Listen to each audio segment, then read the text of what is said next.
أما بعد فأعوذ بالله من الشيطان الرجيم. بسم الله الرحمن الرحيم. والعصر إن الإنسان لفي خسر إلا الذين آمنوا وعملوا الصالحات وتواصوا بالحق وتواصوا بالصبر. صدق الله العظيم. اللهم صل على سيدنا محمد النبي الأمي وعلى آله وأصحابه وسلم. اللهم صل على سيدنا محمد وعلى آل سيدنا محمد وبارك وسلم. میرے معزز مسلمان بزرگوں، عزیز بھائیوں اور امت مسلمہ کی مقدس ماں اور بہنوں، یہ آج کی رات اور آج کا یہ دن عیسوی سال کا آخری دن ہے، آخری تاریخ ہے، آخری رات ہے۔ عیسوی سال کے لحاظ سے جنوری پہلا مہینہ ہے اور دسمبر آخری مہینہ۔ عیسائی دنیا کی تہذیب دنیا میں غالب ہے تو مسلمانوں کے لیے ان ناموں کا جاننا بھی کوئی مسئلہ نہیں، سبھی جانتے ہیں۔ مسلمانوں کی تہذیب اس وقت مغلوب ہے، مسلمانوں کی اولادوں کو نہیں پتہ ہوتا کہ مسلمانوں کے اسلامی مہینوں کے نام کیا ہیں، کب شروع ہوتا ہے، کب ختم ہوتا ہے، اور اس کا عنوان ہجرت ہے۔ ہجرت سے مسلمانوں کا سال شروع ہوتا ہے، اسے ہجری کہتے ہیں۔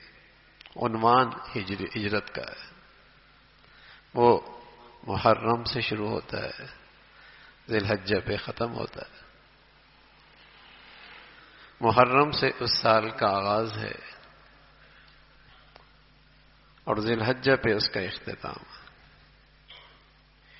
عیسائی دنیا میں، عیسائی تہذیب میں تاریخ رات 12 بجے کے بعد بدلتی ہے،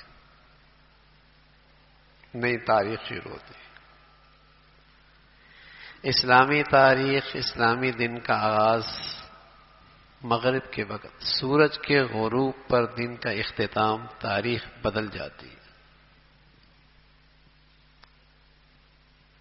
جب سورج غروب ہو رہا ہے تو اسلامی وقت کے لحاظ سے 12 بج رہے ہیں، تو پورے سال مغرب کی نماز 12 بجے ہوتی ہے۔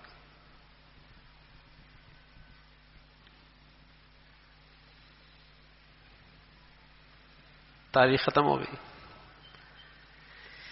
اور پھر نئی اسلامی تاریخ شروع ہوئی مغرب کے بعد، سورج غروب ہونے کے بعد۔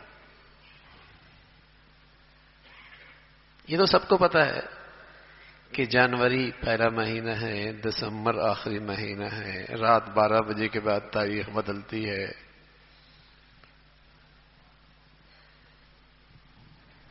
لیکن مسلمانوں کی تاریخ، مسلمانوں کی تہذیب ہجرت ہے، محرم ہے، سفر ہے، ربیع الاول ہے، ربیع الثانی ہے، یہ سارے مہینے۔ پھر آخری مہینے ذی قعدہ ہے، ذی الحجہ ہے۔ تو تاریخ جو شروع ہوتی ہے، اسلامی تاریخ، وہ سورج غروب کے ساتھ، سورج غروب ہوا تو تاریخ ختم ہو گئی، نئی تاریخ شروع ہو گئی۔ تو گویا کہ اسلامی وقت کے لحاظ سے، اسلامی تاریخ کے لحاظ سے مغرب کا وقت 12 بجے۔ یہ وقت مدینہ منورہ میں دونوں قسم کی گھڑیاں لگی ہوئی، جو وقت چل رہا ہے آج کل اس کی گھڑیاں بھی لگی ہوئی ہیں، اور اسلامی تاریخ اور وقت کے لحاظ سے بھی گھڑیاں لگی ہوئی ہیں۔ تو ایک بزرگ نے کسی کو بھیجا، جاؤ وقت دیکھ کے آؤ، اسلامی وقت کیا ہے؟ تو واپس آیا، کہا ساری گھڑیاں خراب ہے، کوئی 12 بجے آ رہا ہے مغرب کے ٹائم، کوئی کچھ بجے آ رہا ہے، ساری خراب ہے۔ وہ تو سمجھ گئے، کہا وہ خراب نہیں، تیرا دماغ خراب ہے۔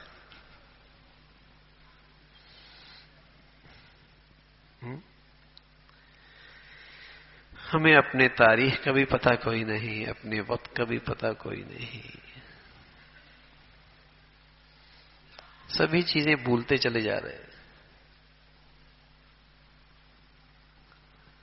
عیسائی دنیا چونکہ دنیا میں غالب ہے، نظام تعلیم اس کا ہے، نظام تعلیم کا ماحول اس کا ہے، اس وقت دنیا میں حکمرانی اس کی ہے، اس نے اپنی تہذیب کو، اپنی تاریخ کو فروغ دیا ہے.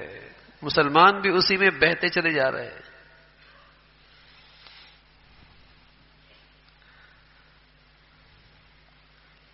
عیسائی دنیا کے لحاظ سے دسمبر کے یہ آخری دن بڑے دن کہلاتے ہیں. بڑے دن، حالانکہ پورے سال کے سب سے چھوٹے دن ہوتے ہیں، ان کے یہاں یہ بڑے دن کہلاتے ہیں. ان کا عقیدہ اور نظریہ یہ ہے کہ 25 دسمبر کو عیسیٰ علیہ السلام کی پیدائش ہوئی. اور یہ نہیں کہ پیدائش نبی کی ہوئی، نہ، نبی کی پیدائش نہیں ہوئی. ان کے ہاں جو یہ پیدائش ہوئی یہ نبی کی نہیں ہوئی، بلکہ ان کے ہاں یہ اللہ کے بیٹے کی ہوئی.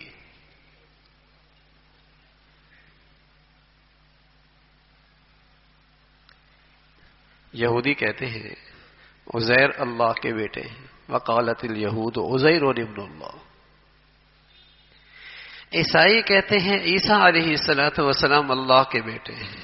مسلمان کہتے ہیں عیسیٰ علیہ السلام اللہ کے برگزیدہ پیغمبر ہیں، نبی ہیں.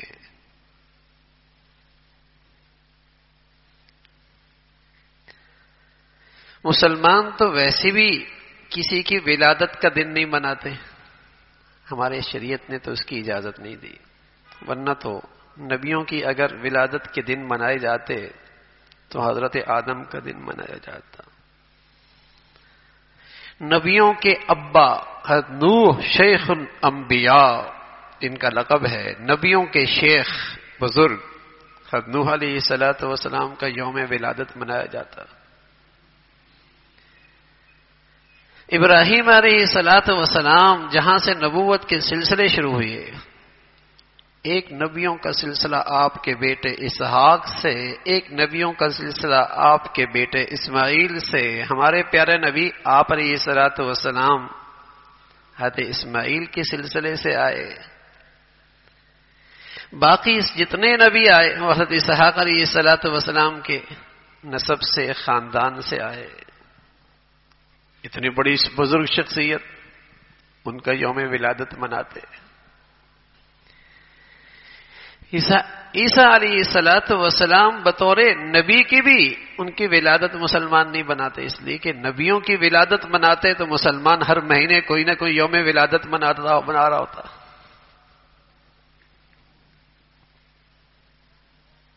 کوئی نہ کوئی ولادت منا رہا ہوتا.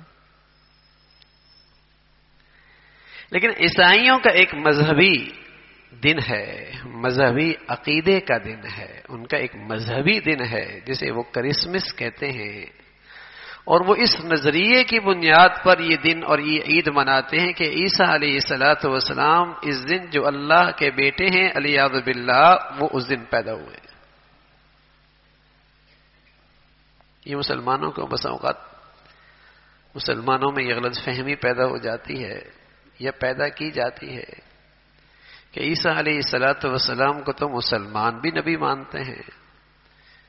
جب عیسائی اس کی خوشی منائیں تو مسلمانوں کو بھی اس دن خوشی منانی چاہیے. تو وہ اللہ کے نبی تو مانتے تو پھر تو مسئلہ ہی حل ہو جاتا.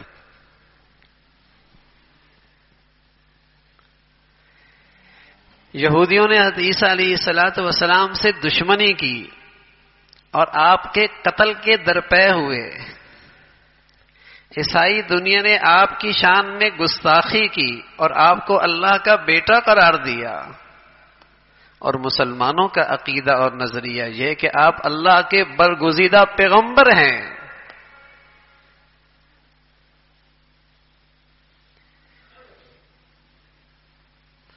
آپ کی شان میں گستاخی اور بے ادبی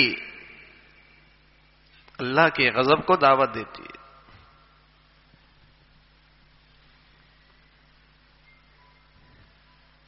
یا اہل الکتاب لا تغلوا في دينكم ولا تقولوا على الله الا الحق انما المسيح عيسى ابن مريم انما المسيح، اے اہل کتاب تم اپنے دین میں غلو مت کرو کہ کسی کو اتنا بڑھا دو کہ اسے اللہ کا حصہ قرار دو، اللہ تعالی کا درجہ دے دو، اللہ کا بیٹا قرار دو، یا اتنا گرا دو کہ تم انہیں قتل کرنے کے درپے ہو۔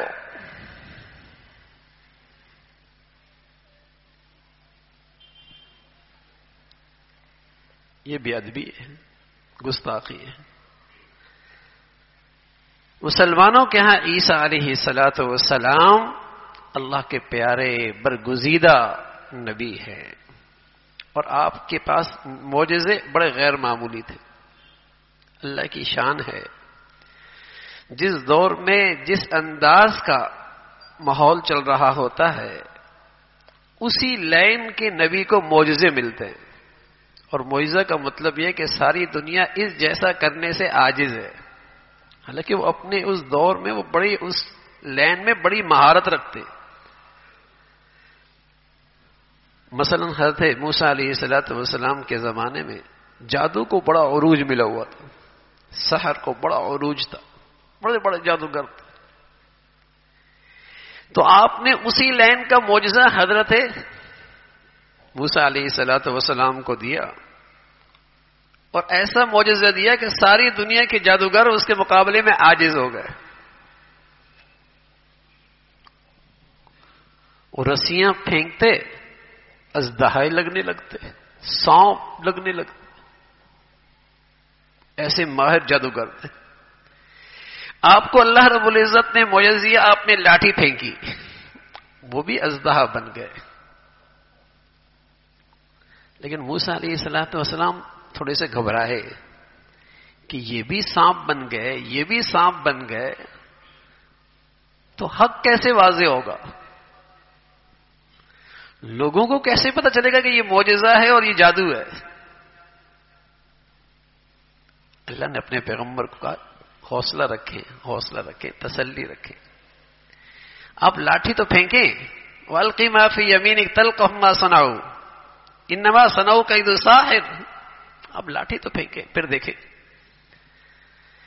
آپ نے جب لاٹھی پھینکی تو اژدہا تو بنا، لیکن ایسا بنا کہ باقی سب کو نگل گیا، سب کو کھا گیا۔ جب سب کو کھا گیا تو وہ جادوگر بھی اپنے فن میں مہارت رکھتے تھے، وہ فوراً ایمان لیا، سمجھ گئے کہ یہ شخص جادوگر نہیں ہے، یہ اللہ کا نبی ہے، یہ شخص جادوگر نہیں ہے، اللہ کا نبی ہے، یہ معجزہ ہے، یہ کوئی سحر نہیں ہے، ایمان لے آئے۔ اس لیے کہ ضدی نہیں تھے، ضدی نہیں تھے، ناواقف تھے، جادوگر ایمان لیا۔ تو اس زمانے میں جادو کا بڑا اثر تھا، تو معجزہ بھی اسی لین کا آیا۔ حضرت عیسیٰ علیہ السلام کے زمانے میں طب کی بڑی، جسے کہیں کہ جادو بولتا تھا، طبیب، طب، ایسے ایسے مریض اور ایسی ایسی بیماری اللہ نے اس زمانے کے طبیبوں کے ہاتھوں میں شفا رکھی تھی۔ طب اپنے عروج پر تھا۔ عیسیٰ علیہ السلام کو اللہ نے معجزہ دیا کہ کوئی کتنا بھی بڑا طبیب ہو، کوئی بچہ ماں کے پیٹ سے اندر پیدا ہو تو بینائی تو واپس نہیں لا سکتا۔ آپ کو ایسا معجزہ ملا کہ آپ یوں ہاتھ مارتے تو بینائی واپس آ جاتی۔ آپ بے جان چیز سے پرندے کی شکل بناتے اور ہوا میں اڑا دیتے، اللہ تعالیٰ اس میں روح ڈال دیتا تھا، پرندہ بن جاتا تھا۔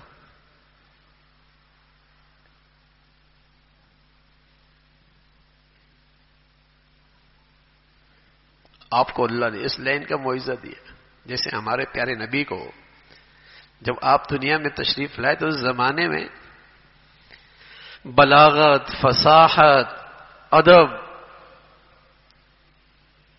شاعر بڑے غضب کے ہوتے تھے، اور منٹوں میں کئی کئی اشعار کے دیوان، پورے دیوان عربی کے تیار کر لیا کرتے تھے. ایسی کلام میں مہارت تھی.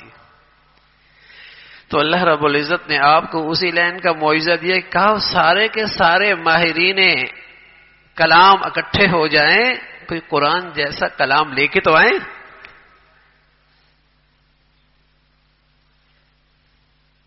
ایسا کلام کوئی لے کے تو آئے.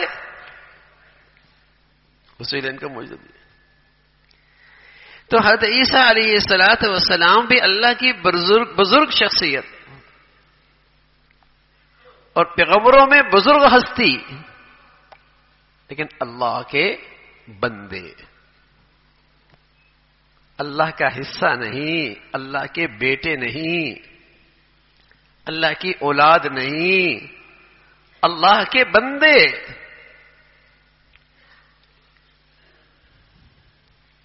آپ کی والدہ حضرت مریم، سبحان اللہ،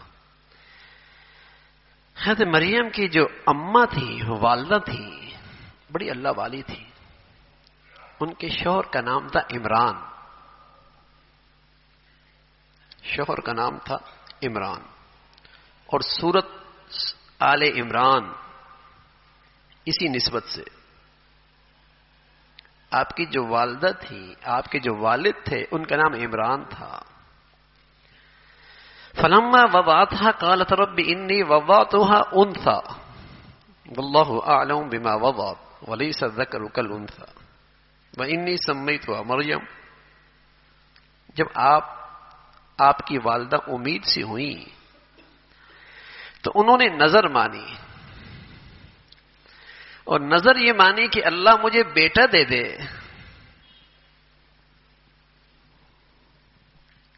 تو وہ بیت المقدس کی خدمت کرے گا، میں اسے اللہ کے گھر کے لیے وقف کر دوں گی. اللہ مجھے بیٹا دے دے. یہ بڑا اعزاز کی بات ہوتی تھی کہ میرا بیٹا اللہ کے کسی کام آ جائے. یہ بڑے اعزاز کی بات ہوتی تھی. اللہ کے نیک بندوں کی چاہت ہوتی تھی کہ ہمارے اولاد اللہ کے کام آ جائے. تو اس خاتون نے نظر مانی کہ اللہ مجھے بیٹا دے گا تو میں اللہ کے گھر کے لیے وقف کر دوں گی، بس وہ صرف اللہ کے گھر کا ہو جائے گا.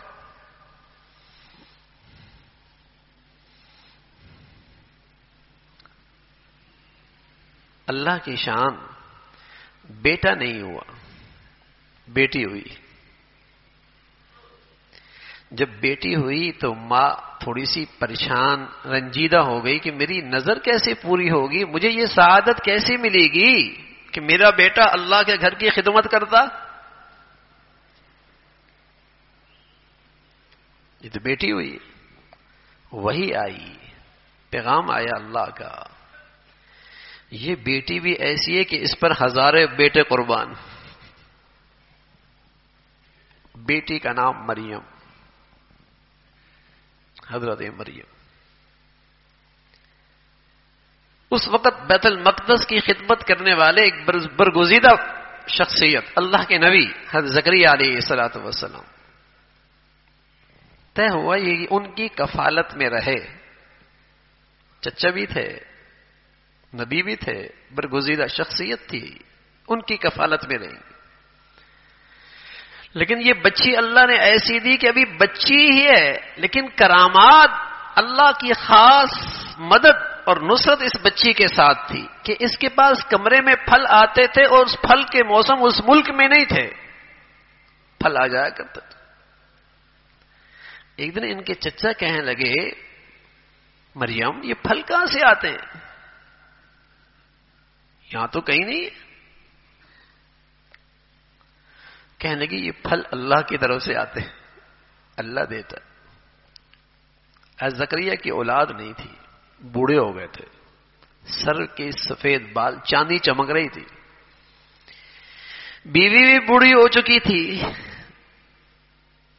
اولاد کی امید ختم ہو گئی تھی، لیکن جب یہ دیکھا کہ اللہ تعالیٰ اس بچی کو بغیر موسم کے پھل دے رہے ہیں، اللہ کے سامنے فریاد شروع کر دی، اے اللہ میرے بال بوڑھے ہو گئے، ہڈیاں بوسیدہ ہو گئی، اور میری بیوی بھی اولاد کے موسم سے آگے بڑھ گئی، لیکن مولا تجھ سے نا امید نہیں ہوں، تو مریم کو بغیر موسم کے پھل دے سکتا ہے، مجھے بغیر موسم کے اولاد دے دے۔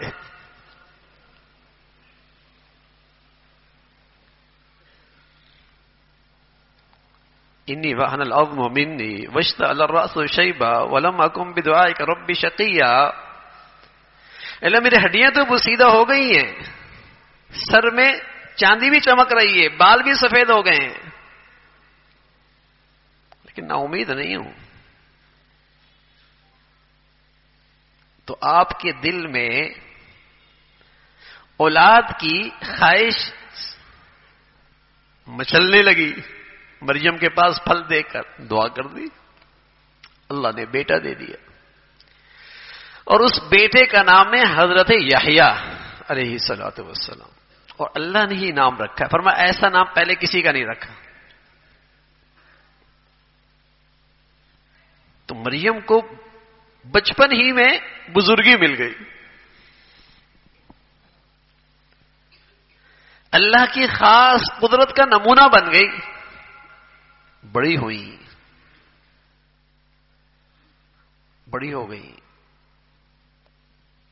پوری سورت ایک ہے، اس کا نام ہی مریم ہے، اور پورے قرآن میں یہ واحد عورت ہے جس کا نام قرآن میں آیا ہے۔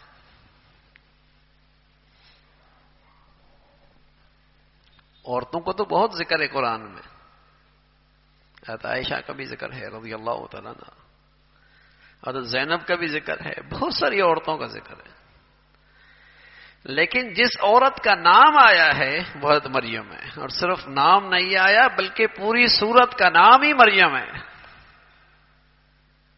کیا بزرگی ملی ہے،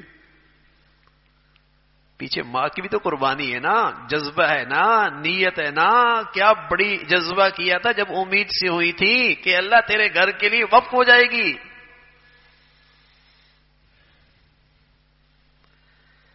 اللہ جذبوں کو تو ضائع نہیں کرتے، سچی نیتوں کو تو ضائع نہیں کرتے، پھل دیتے ہیں، ثمرہ دیتے ہیں، میٹھا پھل دیتے ہیں۔ بڑی ہو گئی، فاتخذت من دونهم حجابا فارسلنا الیہا روحنا فتمثل لها بشرا سویا، اپنی ضرورت کے لیے گھر کے پیچھے حصے کی طرف گئیں تو ایک فرشتہ آیا انسانی شکل میں۔ جب یہ پاک دامن بچی جو جوان ہو گئی تھی ایک اجنبی مرد کو اپنے سامنے دیکھتی ہے تو گھبرا گئی، خلوت، تنہائی، اجنبی مرد میرے سامنے۔ قالت انی اعوذ بالرحمن منک ان کنت تقیا، اللہ سے ڈر، اللہ سے ڈر، میرے قریب نہ، میں اللہ کی پناہ میں آنا چاہتی ہوں۔ گھبرا گئی۔ پاک دامن عورتیں ایسی ہی ہوتی ہیں کہ اجنبی مرد اس کے سامنے آ جائے، گھبرا گئی۔ حیا، حیا، حیا اسی کا نام ہے۔ فرشتے نے فوراً کہا میں اللہ کا رسول ہوں، فرشتہ ہوں، میں تجھے بیٹے کی خوشخبری سنانے آیا ہوں۔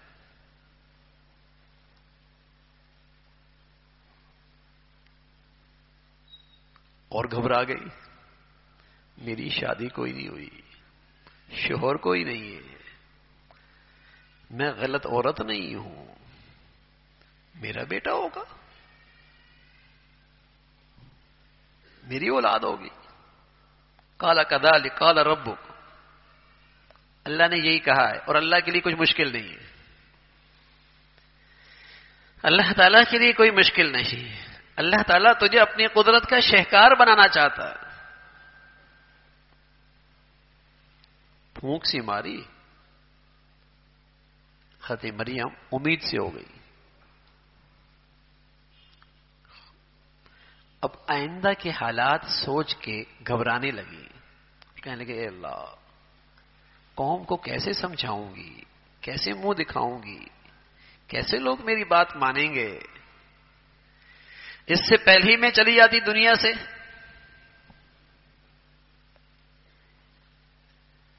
یہ دن ہی نہ دیکھنا پڑتا. اللہ کی طرف سے پیغام آیا، آپ سکون میں رہیں، کھجورے کھائیں، تنا ہلائیں، جس سے تم ٹیک لگا کے بیٹھی ہو تازہ کھجوریں گریں گی، ٹھنڈا پانی پیو. تو کون پیدا ہوئے؟ حضرت عیسیٰ علیہ السلام. اور کھجوریں اس وقت پکی ہوئی تھی. بتائیے کھجوریں گرمی میں پکتی ہیں سردی میں پکتی ہیں؟ دسمبر کا مہینہ گرمیوں کا ہوتا ہے سردیوں کا ہوتا ہے؟ قرآن تو کہتا ہے سردیوں میں آئے ہیں آپ. کھجوریں پکی ہوئی تھی. اور وہ کہتے ہیں بھائی کہ عیسیٰ علیہ الصلوۃ والسلام ان دنوں میں پیدا ہوئے.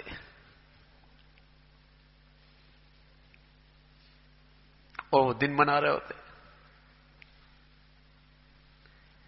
اور کھجوری بھی رطب کھجور، کچھ کچی کچھ پکی. جون جولائی میں ہوتی ہے دنیا میں، گرمی کا موسم ہوتا ہے تب کھجوریں پکتی ہیں. لیکن چل پڑی بات، لوگ اسی کو چلا رہے ہیں کہ عیسیٰ علیہ الصلوۃ والسلام کی پیدائش کا دن ہے. تو حضرت مریم علیہ الصلوۃ والسلام کا جب بیٹا ہوا تو بیٹا لے کر پہنچی. اور صاحب اللہ کا حکم آیا کہ آپ نے منہ سے جواب نہیں دینا. اور آپ کہنا میرا بولنے کا بھی روزہ ہے، میں جواب نہیں دے سکتی. جب بچہ اٹھا کے گئی تو قوم کہنے لگے یا اخت ہارون ما کان ابوک امرأ سوء وما کانت امک بغیہ. تیرا باپ ایسا نہیں تھا، تیری ماں غلط نہیں تھی، تو نے یہ کیا کیا؟ بچہ کہاں سے آ گیا؟ فاشارت الیہ، بولی نہیں، اشارہ کر دیا اس سے پوچھ لو. قوم کہنے لگی مذاق کرتی ہو، ایک تو یہ حرکت کر کے آئی ہو اور پھر کہتی ہو بچہ بتائے گا. کیف نکلم من کان فی المہد صبیا، یہ بچہ معصوم، جو ابھی تک دودھ ہی پینے کا موسم ہے اس کا، کیسے بات کرے گا؟ اللہ رب العزت نے نظام بدلا. عام طور پہ اس موسم میں بچے بولتے نہیں ہیں. یہ بچوں کے بولنے کا وقت نہیں ہے، یہ بولنے کا زمانہ نہیں ہوتا. لیکن حضرت مریم علیہ الصلوۃ والسلام کی پاک دامنی کا مسئلہ تھا، عفت کا مسئلہ تھا، طہارت کا مسئلہ تھا. اللہ رب العزت نے اس چھوٹے بچے سے کہا اب بولو اور اپنی اماں کی پاک دامنی کا اعلان کرو. بتاؤ دنیا سے کہ تمہاری اماں کتنی پاک دامن ہے، کتنی پاکیزہ ہے، کتنی بزرگ ہستی ہیں. بولو.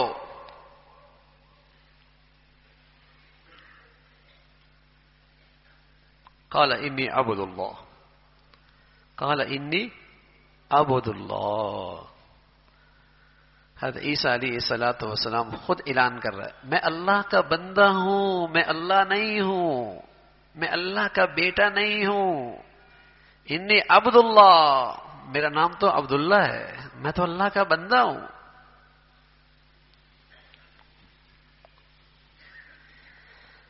حضرت عیسیٰ علیہ الصلوۃ والسلام کی یہ تقریر پوری عیسائی دنیا کی جو مذہب کی عمارت ہے دھڑام سے نیچے گرتی ہے.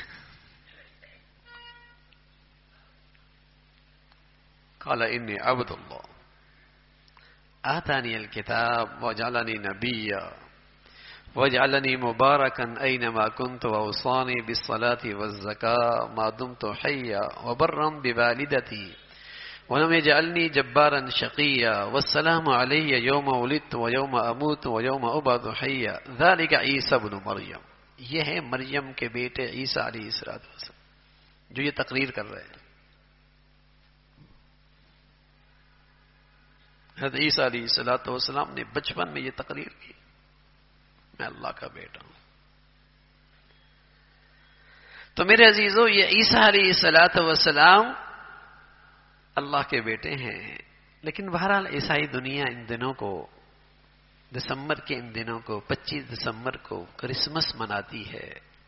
یہ ان کا مذہبی دن ہے۔ ہمارا دین اقلیتوں کے حقوق بتاتا ہے، اقلیتوں کے حقوق کا تحفظ کرتا ہے،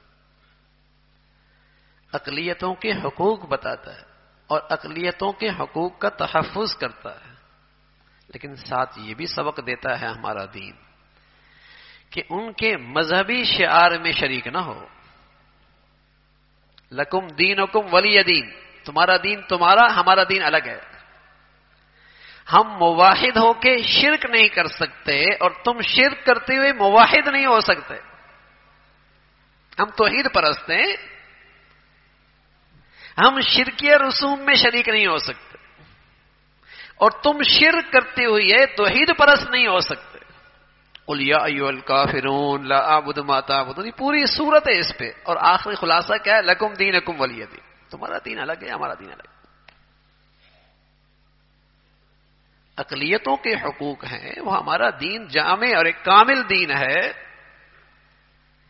ظلم نہ انصافی کسی انسان کے لیے جائز نہیں ہے ہمارے دین میں، لیکن ہمارے اپنے دین کے حدود بھی تو ہیں، ہمارے دین کے شعائر بھی تو ہیں، ہمارے دین کے تقاضے بھی تو ہیں۔ بس اوقات مسلمان کوئی زیادہ ہی روشن خیال ہو جاتا ہے، ہاں، اقلیتوں کو خوش کرتے کرتے اکثریت کو ناراض کر دیتا ہے، اکثریت کے جذبات کی رعایت کرتے کرتے اکثریت کے جذبات کو مجروح کر دیتا ہے۔ کیوں؟ اسلام کی تعلیمات پہ عمل نہیں کرتا۔ اگر اسلام کی تعلیمات پہ عمل کرے تو نہ اکثریت کی حق تلفی ہو، نہ اقلیت کی حق تلفی ہو۔ اگر اسلام کی ہدایات پہ عمل ہو تو نہ تو اکثریت کے جذبات مجروح ہو، نہ اقلیت کے جذبات مجروح ہوں گے۔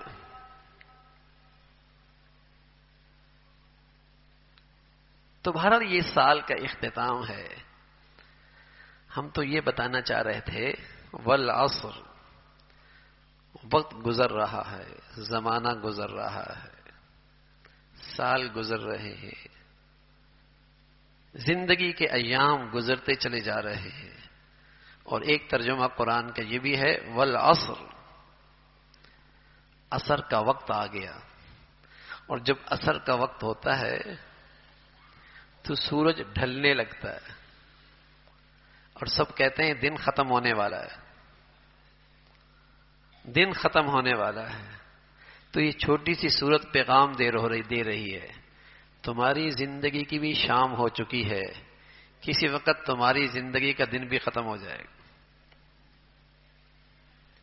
اس چھوٹی سی سورت کے آئینے میں اپنی زندگی کا ذرا جائزہ لے لو، کہاں کھڑے ہو تم؟ زندگی کی شام تو ہو گئی،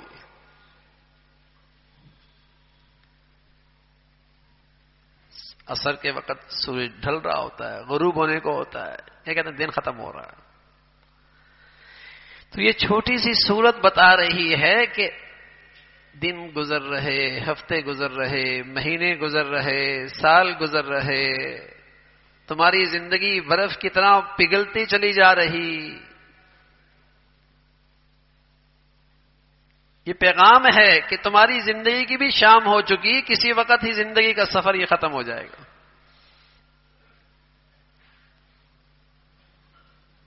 پتہ نہیں لگتا، پانی کا بلبلا ہے، کب پھٹ جائے۔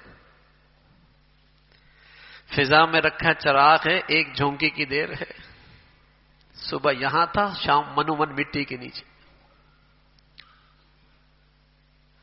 صبح ہمارے ساتھ اس کی نشست تھی اور شام ہمارے ساتھ نشست تھی، اور صبح منومن مٹی کے نیچے۔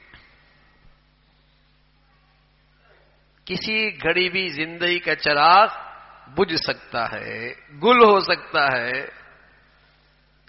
یا صاحبی لا تغترر بتنعمی فإن النعیم یزول والعمر ينفذ وإذا حملت على القبور جنازة فاعلم أنك بعدها محمول. میرے دوست کس دھوکے میں ہے، کس دھوکے میں؟ یہ دنیا کی چمک دمک، یہ دنیا کے نعمتیں دھوکے میں نہ ڈالیں. لا تغترر بتنعمی،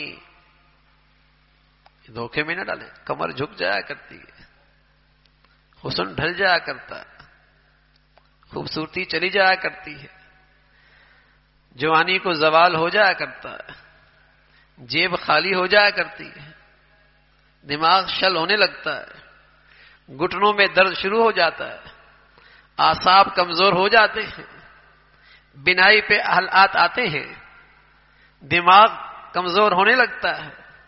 یہ نعمتیں تو ایک ایک کر کے ڈھل جایا کرتی ہیں، چلی جایا کرتی ہیں. فإن النعیم یزول والعمر ينفذ، اور ایک دن آئے گا یہ زندگی کی نعمت بھی تجھ سے لے لی جائے گی. وَإِذَا حَمَلْتَ عَلَى الْقُبُورِ جَنَازَةً فَاعْلَمْ أَنَّكَ بَعْدَهَا مَحْمُولُ. جب تم کسی کو دیکھو کہ کوئی مسافر ہے اور لوگوں کے کندھوں پہ سفر کر رہا ہے، لوگ اسے کندھے پہ لے کر جا رہے ہیں، اس کی سواری لوگوں کے کندھے.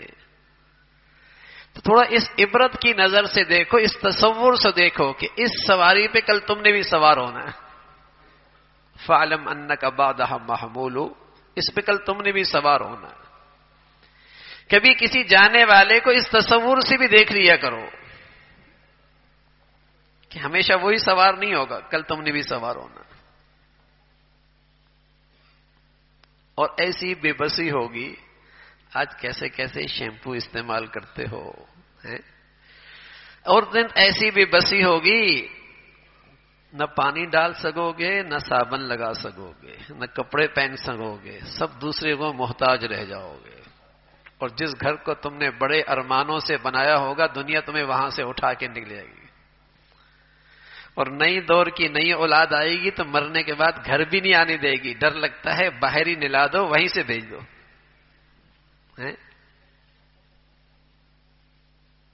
اندر نہیں لے کے آنا، ڈر لگتا.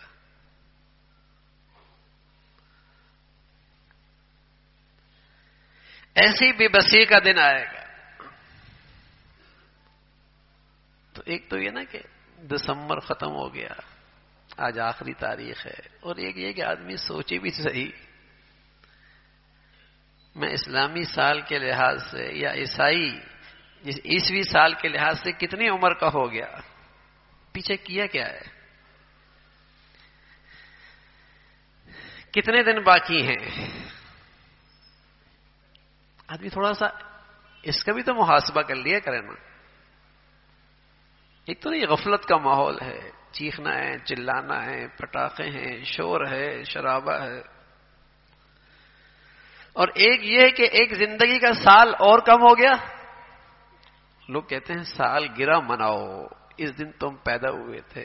نادان آدمی، سال گرا، سال گر گیا. اب تیری زندگی کے 6 سال تھے تو 5 رہ گئے، 5 تھے تو 4 رہ گئے، ایک اور گر گیا. کیا کیا ہے؟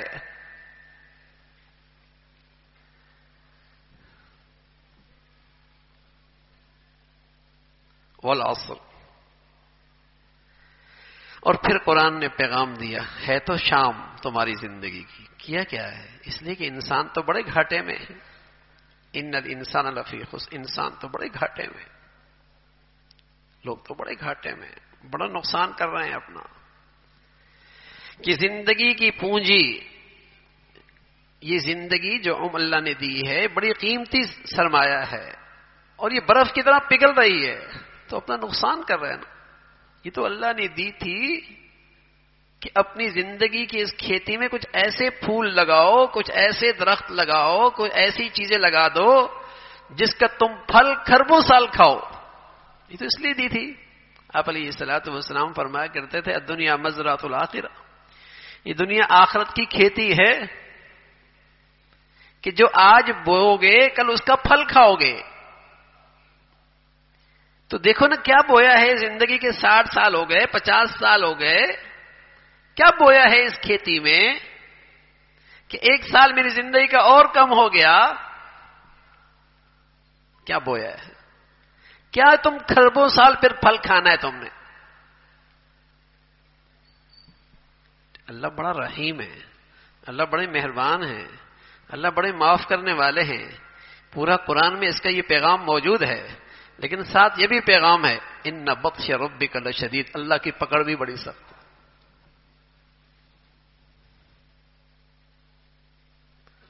فرمایا الکیس من دان نفسه وعمل لما بعد الموت والعاجز من اتبع نفسه وتمنى على الله. وہ احمق آدمی ہے، زندگی تو اپنی نفس کی خواہشات کی گزارے اور پھر کہ اللہ بڑا مہربان ہے. احمق آدمی. عقل مند کون ہے؟ عقل مند الکیس من دان نفسه، جو اپنی نفس کو اللہ کے حکم کے مطابق چلائے، اپنی خواہشات کو اللہ کے حکم کے تابع بنائے. وعمل لما بعد الموت، اور اس زندگی کے لیے کوئی سرمایہ اکٹھا کرے. تو کھیتی ہے، 60 سال ہو گئے، 70 سال ہو گئے، 1 سال اور ختم ہو گیا، اس کھیتی میں بویا کیا ہے؟ اللہ نے کیا نعمتیں دے رکھی تھی، لیکن اس کھیتی میں کیا ہے؟ اگر آج مر جائیں، آج موت آ جائے، تو اس کھیتی میں کیا لگا کے جا رہے ہیں کہ جو کھربوں سال اس کا پھل کھائیں گے؟ اتنی نادانی کی سوچ ہوتی ہے. جا رہے آگے اور سوچ بھی پیچھے کے لیے رہے ہوتے، آگے کے لیے نہیں سوچ رہے ہوتے.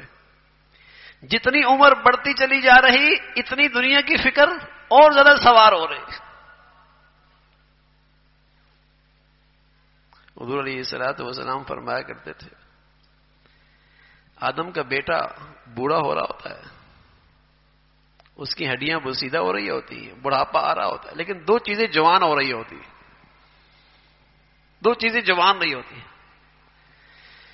زندہ رہنے کا شوق بڑھ رہا ہوتا ہے، مال کی ہرس بڑھ رہی ہوتی ہے. ویسے بوڑھا ہو رہا ہے، اعصاب کمزور ہو رہے ہیں، 2 چیزیں جوان ہو رہی ہیں.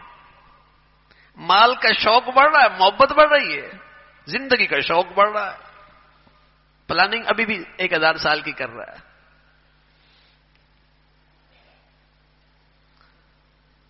تو جہاں جانا ہے اس کے لیے کیا کر رہا ہے؟ شام تو ہو چکی، 60 سال ہو گئے، 50 سال ہو گئے، 40 سال ہو گئے. تو میرے عزیزو، یہ آخری سال کا دن ہے، رات ہے. اگر ہم رات کو سونے سے پہلے اللہ کے سامنے سچی توبہ کر لیں، سچی معافی مانگ لیں، تھوڑا سا اہتمام کر لیں، اور پھر تہجد میں اٹھ جائیں، تاکہ نئے سال کے پہلے دن کا آغاز میرا کس سے ہو رہا ہے؟ تہجد سے ہو رہا ہے، اللہ سے مانگ کے ہو رہا ہے. اللہ سے سچا عہد کریں، اپنے پچھلوں کی معافی مانگیں سونے سے پہلے، دل کی سچائی سے. اور ایسا کریم ذات ہے سبحان اللہ، کتنے بڑے بڑے گناہ کیے، کتنے بڑے بڑے. اللہ نے پردہ ڈالا ہوا ہے. اللہ کرے ہمیشہ پردے میں رکھے، ورنہ لوگوں کے سامنے آئے تو شرمندگی سے آدمی چہرہ نہ دکھا سکے. پردے میں رکھے اللہ نے. ستار ہے، ستاریت کی ہے اس نے. اور کرم دیکھیے اس کا، نافرمانی بھی کر رہے ہیں پھر بھی نعمتوں کی برسات ہے.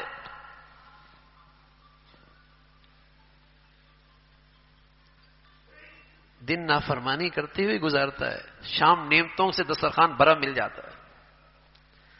شام نافرمانی کرتے کرتے سوتا ہے، صبح پھر دسترخوان نعمتوں سے بھرا مل جاتا ہے.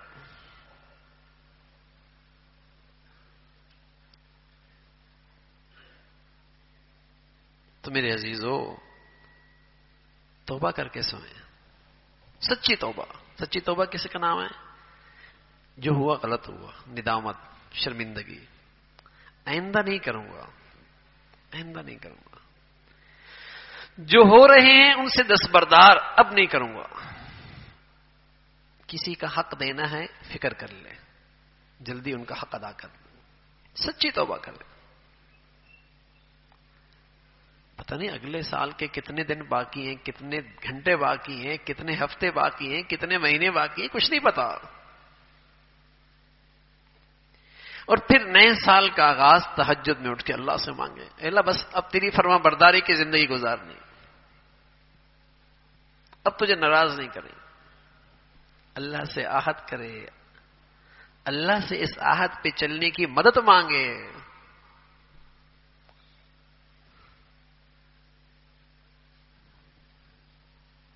یہ کرنے کا کام ہے. اس انداز سے اگر یہ رات گزر جائے تو میرے عزیزو یہ ہمارے لیے بہت اچھا ہوگا، بہت اچھا ہوگا. اللہ تعالیٰ بھائی ہم سب کو اس کی توفیق نصیب فرمائے. جو کچھ کہا سنا اللہ عمل کی توفیق نصیب فرمائے. وآخر دعوانا الحمدللہ رب العالمین. اللہم لک الحمد کلو ولک الشکر کلو، اللہم لک الحمد کلو ولک الشکر کلو. سبحان اللہ وبحمدہ سبحان اللہ العظیم عدد خلقہ وزنة عرشہ ورضا نفسہ ومداد کلماتہ. اللهم لا نحصي ثناء عليك أنت كما أثنيت على نفسك. اللهم أعنا على ذكرك وشكرك وحسن عبادتك. اللهم أعنا على ذكرك وشكرك وحسن عبادتك. يا حي يا قيوم برحمتك نستغيث أصلح لنا شأننا كله ولا تكلنا إلى أنفسنا طرفة عين. يا حي يا قيوم برحمتك نستغيث أصلح لنا شأننا كله ولا تكلنا إلى أنفسنا طرفة عين. یا ارحم الراحمین ہم سب کا کہا سنا عمل کی توفیق نصیب فرما. ایمان والی، عافیت والی، صحت والی زندگی عطا فرما. اے مولا کریم اپنی پسند کا جینا نصیب فرما. کلمے والی موت نصیب فرما. بری زندگی سے، بری موت سے، برے حالات سے محفوظ فرما. یا ارحم الراحمین اپنی غلطیوں پہ سچی ندامت نصیب فرما. پورے دین پہ چلنے پہ ہمیں استقامت نصیب فرما. ہماری مدد اور نصرت فرما. ہر گناہ سے بچنا آسان فرما. مولا ہمیں اپنی زندگیاں اپنی گناہوں کی نحوستوں سے پاک رکھنے کی ہمت اور توفیق عطا فرما. ہمارے لیے آسانیاں پیدا فرما. قدم قدم پہ ہماری مدد اور نصرت فرما. یا ارحم الراحمین ہمیں ظاہری، باطنی، روحانی، جسمانی صحت نصیب فرما. اپنے فضل سے مولا کریم تمام حاضرین حاضرات، سامعین سامعات کی تمام جائز حاجات کو پورا فرما. مشکلات کو آسان فرما. پریشانیوں کو ختم فرما. اپنے فضل سے، اپنے کرم سے ہمیں نعمتوں بھری زندگی نصیب فرما. نعمتوں پہ شکر گزاری نصیب فرما. ناشکری سے، احسان فراموشی سے محفوظ فرما. یا ارحم الراحمین اپنی عطا کردہ نعمتوں کو اپنے قرب کا اور اپنی محبت کا اور اپنی فرما برداری کا ذریعہ بنا. نعمتیں دینے کے بعد چھن جانے سے محفوظ فرما. یا ارحم الراحمین عافیت کے بعد پریشانیوں سے محفوظ فرما. موذی امراض سے، ہسپتالوں کی زندگی سے محفوظ فرما. بری زندگی سے، بری موت سے، برے حالات سے، بری صحبت سے، برے دوستوں سے محفوظ فرما. یا ارحم الراحمین نیکی سے محبت نصیب فرما. نیکوں کی عظمت نصیب فرما. نیکوں کی محبت نصیب فرما. بروں سے محفوظ فرما. شریروں سے حفاظت فرما. حاسدوں سے حفاظت فرما. مولا کریم ہمارے بچے بچیوں کو ہماری آنکھوں کی ٹھنڈک بنا. ہمیں اپنے بڑوں کے لیے صدقہ جاریہ، راحت کا ذریعہ بنا. اور ہماری اولادوں کو ہمارے لیے سکون کا اور عزت کا اور صدقہ جاریہ بنا. اے مولا کریم اپنے فضل سے ہر قسم کے آزمائشوں سے محفوظ فرما. اے مولا ہمیں سلامتی عطا فرما. ہمارے شہر کو سلامتی عطا فرما. ہمارے ملک کو سلامتی عطا فرما. پوری امت مسلمہ کو سلامتی عطا فرما.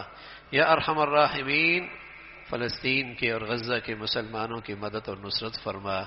اے مولا کریم ان کی شہادتوں کو اور ان کی قربانیوں قبول فرما کر امت میں ایمانی بیداری فرما. حمیت اسلامی کو زندہ فرما. یا ارحم الراحمین غزہ اور فلسطین کی سرزمین پر اپنے قدرت کے عجائبات دکھا، اپنی مدد اور نصرت کے نقشے دکھا۔ یا ارحم الراحمین، وہاں کے مسلمانوں کو ثابت قدمی نصیب فرما، ان کے دلوں میں سکینہ نازل فرما، ان کی مدد اور نصرت فرما۔ یا ارحم الراحمین، ہمیں بھی اپنی رضا کے لیے زندگی نصیب فرما اور اپنی رضا کی خاطر جینا نصیب فرما اور اپنی رضا کی خاطر خاتمہ نصیب فرما۔ مولا ہماری اولادوں کو، ہماری صلاحیتوں کو، ہمارے وسائل کو اور ہماری زندگی کو اپنی دین کے حفاظت اشاعت کے لیے قبول